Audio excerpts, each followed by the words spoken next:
On July 23, 2011, a group of divers was exploring an area of a lake about 265 feet below the surface.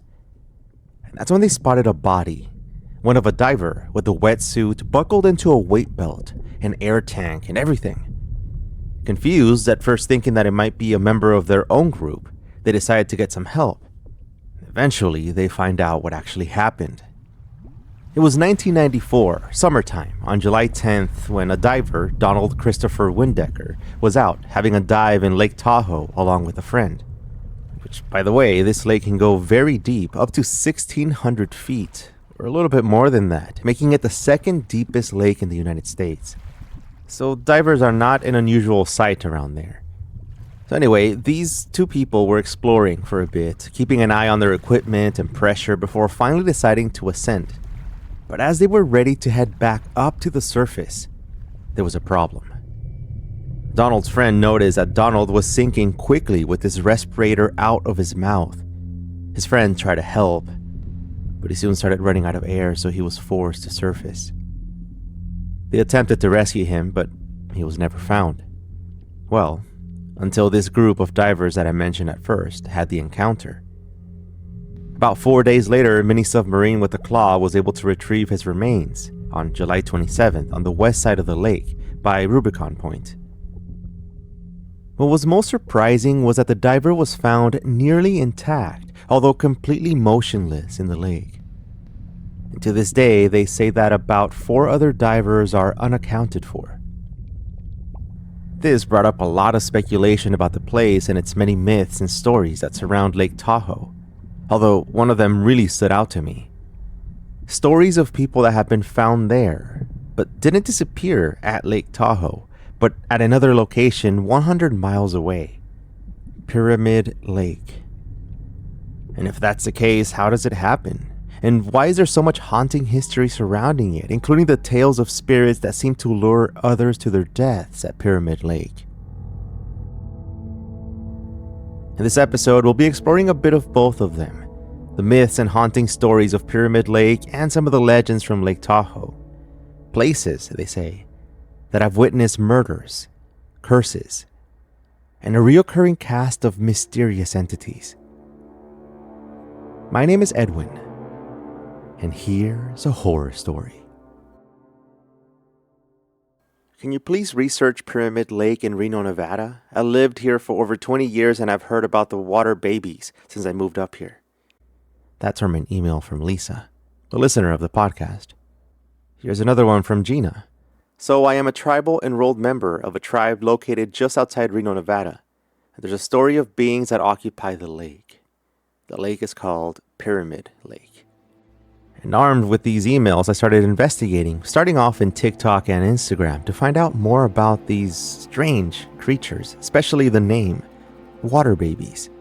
And then when I started researching, I found a string of terrifying stories of hauntings, missing people, and mysterious drownings. So let's stay in this lake, Lake Tahoe at first, before we go to Pyramid Lake, because there's an interesting legend that may quite literally connect both of them. Here's what they say. Back in the 60s or 70s, a famous underwater explorer, Jacques Cousteau, got on a submersible craft and made his way down to the depths of Lake Tahoe. When he came up to the surface, he was pale and scared. When they asked him why he was so scared, what had he seen down there? He said, "The world isn't ready for the horrors I have seen."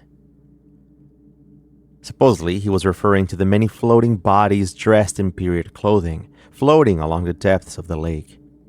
A legend that, with a quick search, will return many stories of people dressed up simply floating right there at the bottom of Lake Tahoe. Some, they say, are Chinese laborers who, instead of being paid, were thrown into the lake in the 1860s, while others are mafia victims that were thrown in there to never be found. The legend said that those who drown remain in perfect physical state for decades. And you know, this makes a lot of sense when you look back at the stories of the Washo, indigenous Native Americans who say that Lake Tahoe's water would cause instantaneous death because it was so cold. It served as a type of cautionary tale to be careful of the lake. The diver I told you about, Donald Christopher Windecker from Lake Tahoe, was said to remain in an amazing physical state despite being gone for 17 years, and this only brought the stories back to the surface. Although an explanation to this, that the lake's 35-degree water and the pressure at that depth, conditions that can keep a body looking intact, even avoiding the crayfish because of the wetsuits that provide a barrier, seem to make some sense. But how do these stories still survive? What about the famous underwater explorer and what he had said? That there are many humans in regular clothing completely motionless at the bottom of Lake Tahoe? Researchers have chimed in and consider them myths, although from what we saw with Donald Christopher's Windecker and his remains, they can, in fact, remain intact after many years underwater. But now let's look at Pyramid Lake in Nevada, United States. It was named that way because there's a formation that looks like a pyramid on it, but still over 100 miles away from where this diver was found. Pyramid Lake is in the Paiute Reservation in Nevada. At its deepest point, it is about 350 feet and about 112,000 acres large. It has underwater caves and natural structures that you can see only from underwater, and it's known for a rare species of trout, a large one known as cutthroat trout, that people travel across the world to be able to find. As I was researching the material for this episode, I did not expect to find first-person encounters with one of the scariest stories of Pyramid Lake, but in one of the Reno subreddits, there were a few. And these are freaky, so get ready. A man and his friends went out to camp at Pyramid Lake, taking with them 2 tents and a trailer.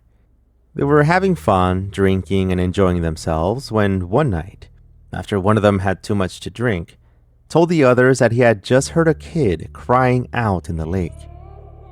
Of course, he wanted to go out there, literally swim out there, and save the child from drowning. The friends who were at the campsite were yelling for him to come back from the shore, but he kept hearing the child screaming for help, so he kept swimming out there. They could all hear the splashing and barely be able to see him until suddenly there was silence. Darkness out toward the lake. Nothing could be seen beyond the blanket of darkness over the water. The man never came back to shore, and one of the theories is that they could sense as though the man who went out into the water kept thinking that he was getting closer to the child, but really, the voice kept luring him out deeper and deeper into the lake, eventually making him run out of energy and drown in the dark waters. The man who lost one of his friends at the lake eventually revisits in 2015 with his son to go fishing.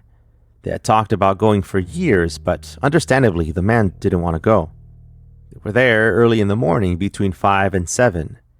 They were waiting in silence for about an hour until they began to hear strange sounds, like moaning from the lake. They looked around and couldn't find the source of it. Then they looked at each other. The man nods his head. They simply keep fishing. This was shared by Reddit user CodeMr_P on Reddit, and the son of the man who lost his friend at Pyramid Lake. Another user with a now deleted account contributed with the following story. He was out there at around 3 or 4 in the morning to take his dogs out to do their business, when out of nowhere he hears screaming and crying, like babies crying in the direction of the beach. He had grown up there, so he knew what it was. They got in the truck and left right away. Now, if you notice, both of these accounts have something in common. The mention of crying, perhaps a child out in the water. The explanation might just be exactly one of the eeriest legends of Pyramid Lake. The water babies.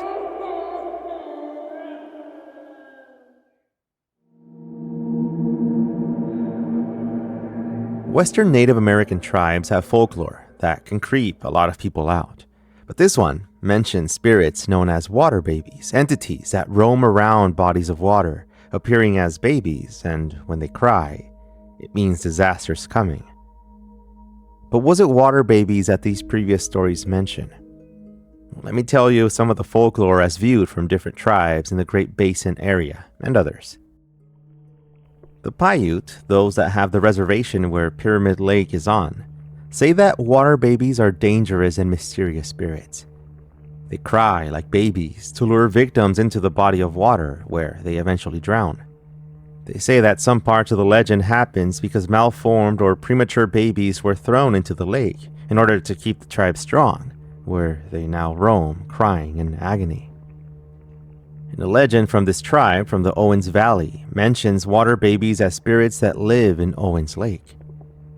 And in an article from Boom, California, written by William J. Bauer, Jr., where he mentions oral traditions and stories, also mentions a scary story told by Susie Baker in 1935, saying that a giant approached the Alabama hills, and as he reached them, he screamed.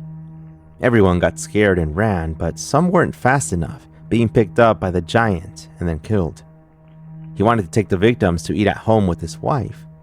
He then reached another peak, Tinemaha, one that overlooks the Owens Valley, and screamed. Again, people ran and some didn't make it. But when a water baby got tired of the giant screaming, he waited at Owens Lake. And when the giant got near and started screaming again, he saw the water baby waiting for him, lying on a rock. The giant then approached the water baby and they started fighting. And with incredible strength, the water baby grabbed the giant and threw him into the water. Then the water baby jumped in and dragged him to the bottom. They say that the giant's bones are still there to this day. I'll leave these links to the sources so you can check out the article and see the significance of this story. But to continue with the eeriness of it all, the article also mentions that the water is possessed. They say that water babies are either seen as spirit helpers for healers or as troublesome spirits. There's a story about a group of children that were playing at Pasasa'a, known as Casa Diablo Hot Springs today, when a boy starts throwing rocks into the water. And that's when a water baby pops up, takes the boy, and drags him under it. Now, these stories, aside from scaring us today, also warned their children about the danger of playing too close to a large body of water. For the Washo, those near Lake Tahoe, these spirits were able to harm or kill people. They say that near the southern part of the Lake Tahoe area, water babies live in Cave Rock. Not just anyone could visit the site though, only healers, those who could talk with the water babies in hope of strengthening their powers. But out of these tribes that I found with tales of the water babies, this one in particular has some disturbing visuals. It comes from the Ute. The water babies around Utah Lake and the Provo River are small creatures with long black hair. They cry like babies and force others into the water. The beings were feared for this ability that they had, so once they dragged you into the water, you would become a part of them, and it would be your job to lure others into the water. In a book by Anne M. Smith called Ute Tales, she describes these creatures as being the size of a man's hand, or as large as a 3 or 4-year-old child. Also, in some cases, the size of a full-grown woman.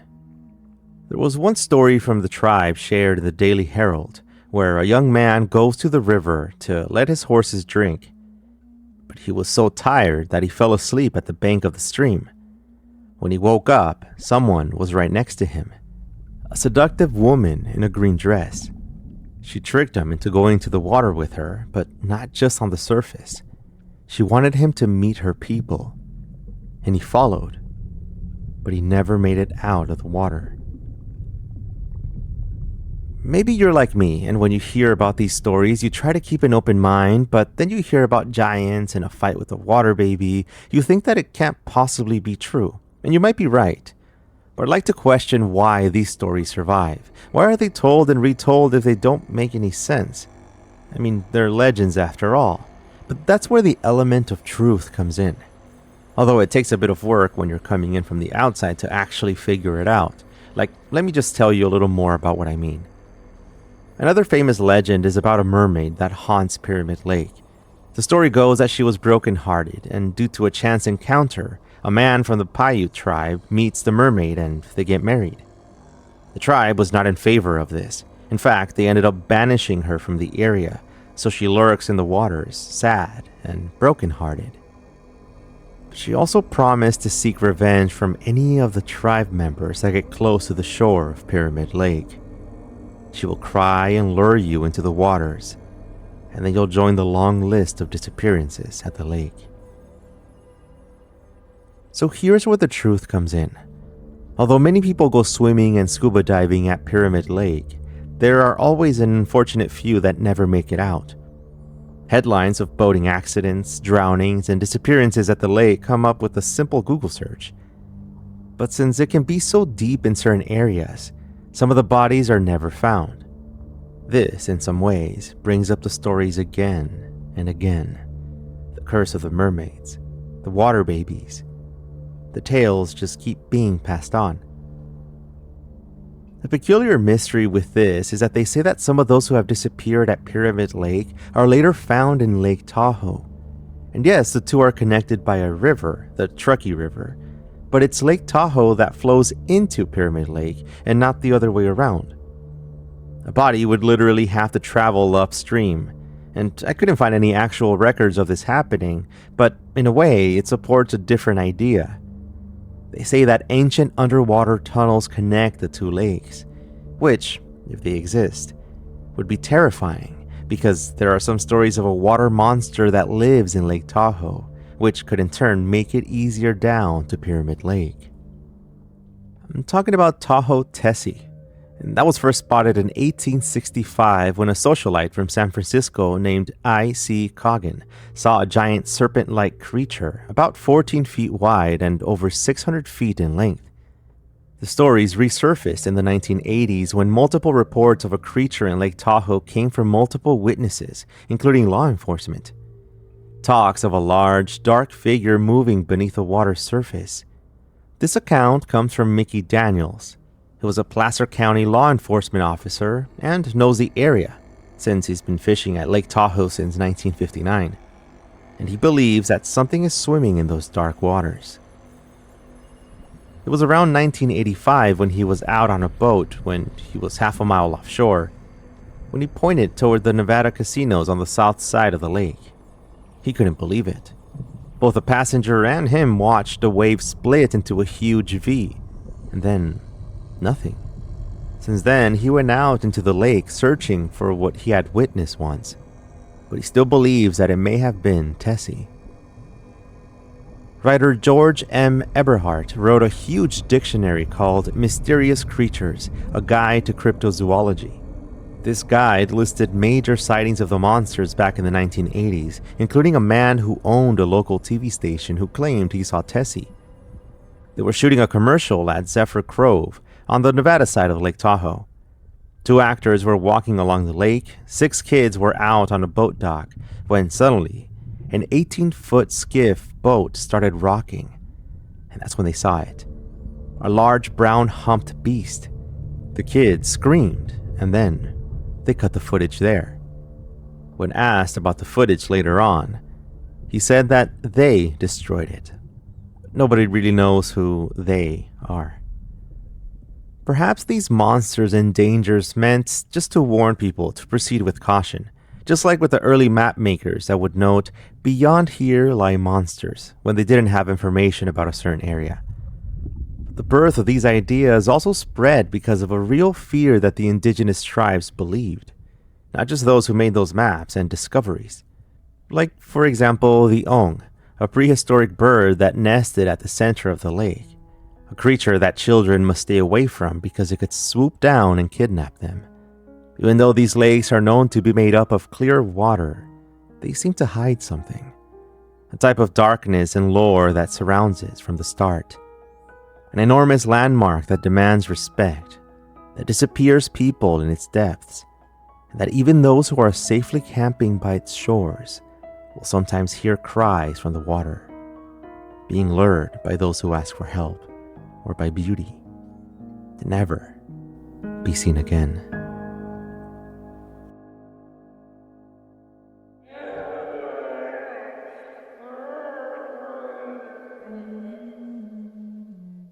This episode was written and produced by me, Edwin Covarrubias. A huge thank you to a couple of emails that 2 listeners of this podcast, Gina and Lisa, sent in about the topic for this story. I have links to the resources available if anybody's interested in reading up more about the tribes and history that I found while researching the topics. You can support me and this show by trying out Scary Plus, which is a subscription where you get these episodes and our whole collection of podcasts ad-free. It's free for 14 days and then $4.99 a month. You can cancel anytime. If you're following this show, I will tell you another story next week. Thank you very much for listening. Keep it scary, everyone. See you soon.